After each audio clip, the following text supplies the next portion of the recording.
Welcome to the deep dive.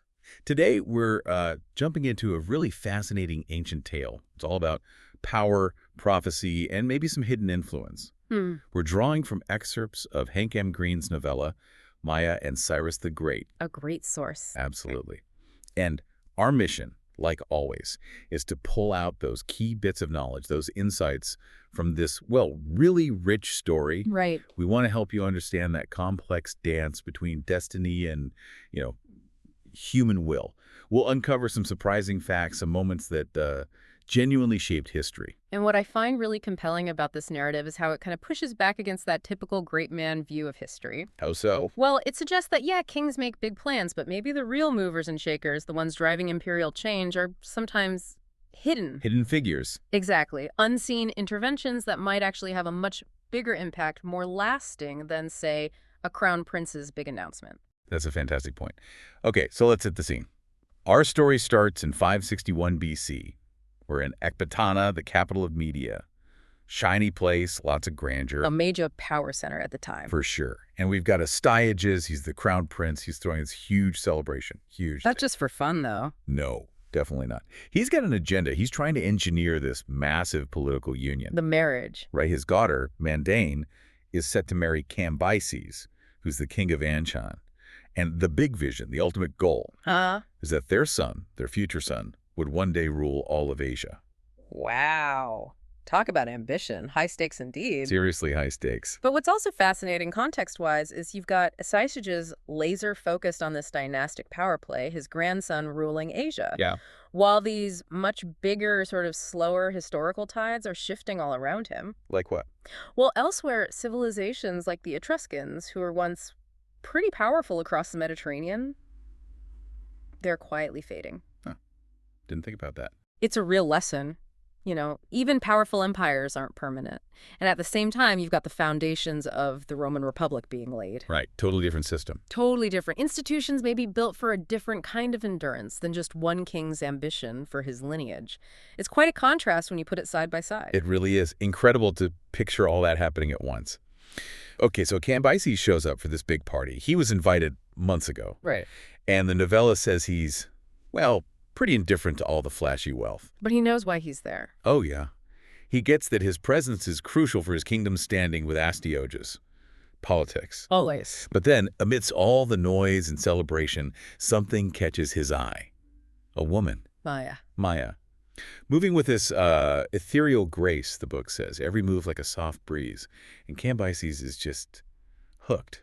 He apparently murmurs, "Who is she? I must learn her story." And you can bet Astyages is watching all this. Oh, for sure. He's the plotter, remember? His gaze isn't just idle curiosity. He's calculating, how does this fit? Does this help or hinder his intricate plans for Mandane and Cambyses? Exactly. And Mandane, initially she's described as having this reserved disdain, a bit cool towards Cambyses. Might have seemed like a rough start for Astyages' plan. Could have been.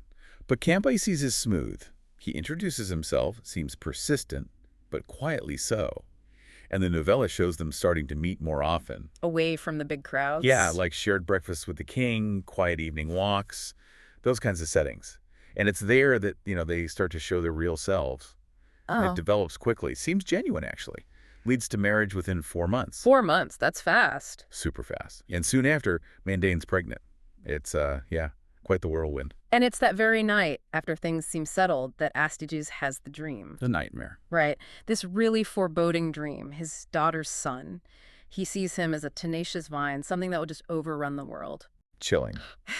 Especially for a king worried about his own power. Absolutely terrifying. And it tells you so much about the weight of prophecy back then, doesn't it? That a dream, just a dream, could make him contemplate something so drastic, so horrific. That's a great point. I mean, today, maybe you'd suggest therapy. Right. But for Astyages, nope. He goes straight to his closest guy, Harpagus. He's confident. And gives him this grim mission, basically. Silence the threat. Kill the baby before this prophecy can come true. A dark turn. A very dark turn. And this is the moment. This is where Maya steps back in. She somehow hears whispers about this conspiracy. The plan to kill the heir. Yes. And she sees it not just as a crisis, but as an opportunity. Interesting. And she doesn't wait. She leaves Ecbatana, heads straight for Anshan. She has this really clear purpose. Yeah. She needs to serve Queen Mandane. That's quite a move, just hearing whispers and taking immediate decisive action like that. That tells a lot about her, doesn't it? It really does. It shows real agency. She knows this is her moment to intervene. Like, she already had this purpose guiding her. So she travels fast. And maybe it's fate, maybe it's something else, but she runs right into a royal caravan. And guess who's leading it? Harpagus. Harpagus himself. And the interaction is intense. Yeah. He immediately demands, "Bring Maya to me." So he knows her. Or knows of her. Seems like it. There's this implication of a pre-existing something, reputation, connection. Because then he gives her this embrace the book calls protective and possessive. That's a complex description. It really suggests a deep trust, or at least a powerful understanding between them already. He's not questioning why she's there. Right, yeah. He's more like confirming her role in whatever's unfolding. Yeah. And when he asks her mission, her answer is solid, resolute, to be of service to Queen Mandane now that she is with child. And that just sets the stage perfectly for this unlikely alliance. Exactly. So as the caravan continues towards Anshan, the novella says Maya and Harpagus are talking in hushed tones. Planning, yes. But it's mixed with shared memories, apparently, of Mandane's childhood. Yeah. It's subtle, but beneath it all, these calculated plans are forming fast. And the plan they land on is audacious. Totally. Steal the baby. Get the newborn heir away from Astyages, away from the corrupting reach of royal ambition, as Greene puts it. Wow. Secure his future somewhere else entirely. A really intricate plan. Okay, so about a week later, the caravan finally arrives in Anshan.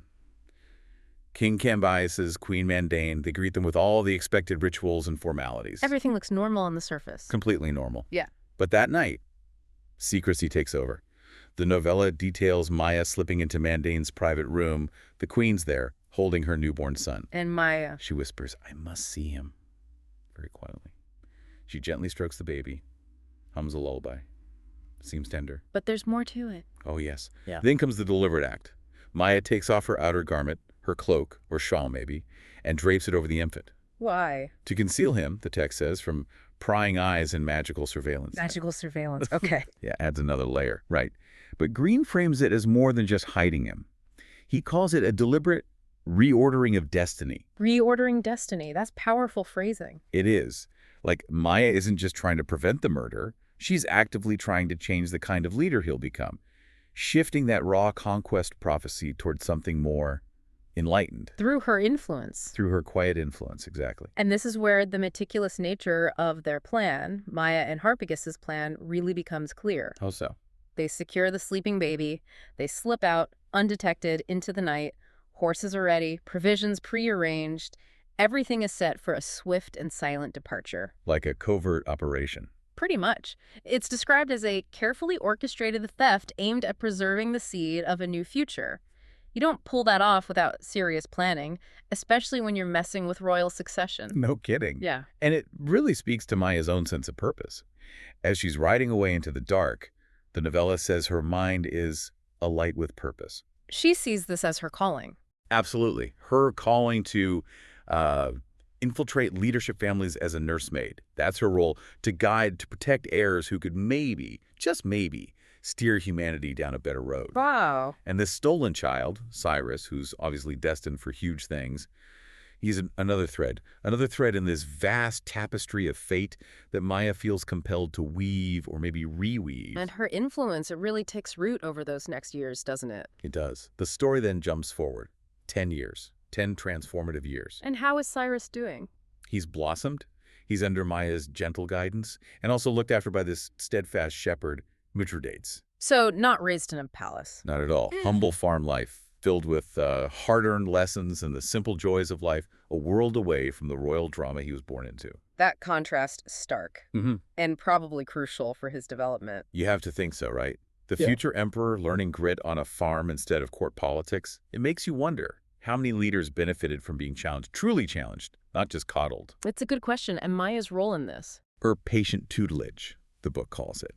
She's teaching him practical wisdom, sure, but also those intangible things, leadership qualities. Like compassion, resilience. Exactly. Compassion, resilience, and this sort of quiet certainty about his own destiny, even if he doesn't fully understand it yet. And this is where Maya's influence feels incredibly profound. The novella notes she'd never had biological children. Right. But she completely embraces this this rare, intimate role with Cyrus, nurturing him, it says, as if he were her own child. That personal connection must have been key. Absolutely key. Shaping his character away from that corrupting reach of royal ambition they were trying to avoid from the start. It really underscores the power of that kind of unseen, nurturing guidance in forming a leader. But then, things change again.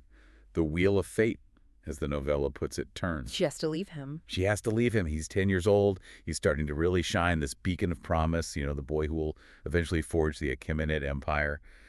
And Maya faces this agonizing contradiction. She has no choice but to go. Oh, that's tough after raising him for a decade. Incredibly tough. Yeah. What does that tell us about the hidden costs, the personal sacrifices involved in having that kind of deep, quiet influence? Yeah, it speaks to something timeless, I think. That ache, like a mother's heart, for a child you've poured everything into but can never claim entirely. Because of the bigger plan. Because of the bigger plan, the destiny she helped set in motion, she knows it has to endure, but it comes at a huge personal cost. It's that tension between the individual heart and the sweep of history. And the imagery there is powerful, too. There's mention of ancient coins, connecting past and present.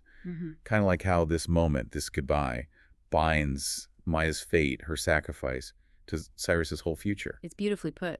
So Maya turns away. She leaves him while he's sleeping, actually. Carries that memory, that bittersweet goodbye. Her voice, the text says, quivers with resolve and profound sorrow, whispering these ancient blessings, words of hope and guidance, feeling the weight of centuries upon her. She knows her legacy isn't going to be statues or inscriptions.